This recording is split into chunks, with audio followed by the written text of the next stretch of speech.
ভাঙড়ে খালপাড় দখল করে বেআইনি নির্মাণ, খালপাড়ের জমিতে সারি সারি পাকা দোকান। বিরোধীদের অভিযোগ, শাসক দলের এক শ্রেণীর নেতাদের মদতে এই জবরদখল।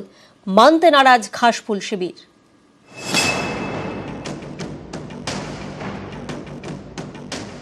খালপাড়ের মাটি খুঁড়ে তৈরি হচ্ছে কংক্রিটের কাঠামো, পরপর দোকান। ভাঙড়ের ঘটকপুর বাজার এলাকা, এখানে বাসন্তী হাইওয়ের পাশে বয়ে গিয়েছে বাগজোলা খাল। এই খালপাড়ের জমি দখল করেই পরপর পাকা দোকান।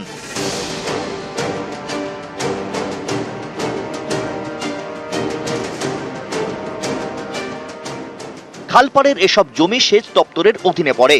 সেই জমিতেই বেআইনি নির্মাণের অভিযোগ। স্থানীয়দের দাবি, প্রথমে ঝুপড়ি দোকান ছিল, এখন ধীরে ধীরে সবই পাকা হয়ে যাচ্ছে।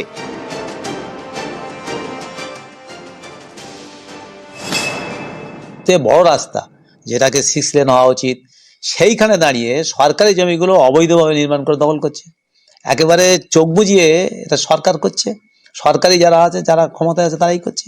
এই ব্যাপারে তো কোনো হেলদোল নেই। কিভাবে সরকারি জায়গা এইভাবে কাজ হচ্ছে?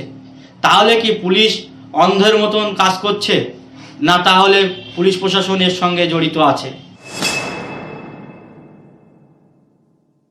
বাসন্তী হাইওয়ে 6 লেন হওয়ার জন্য অলরেডি গভর্নমেন্ট জায়গা অ্যাকুইজিশন করেছে। তারা ওখানে যে দোকান টোকান আছে সম্পূর্ণ ভাঙবে। যদি কেউ অবৈধভাবে করে থাকে সে তো এমনিতেই ভেঙে যাবে। ফলে এটা নিয়ে কোনো খুব বেশি গুরুত্ব আছে বলে মনে করি না। ভাঙড় থেকে কল্যাণ মণ্ডল, নিউজ 18 বাংলা।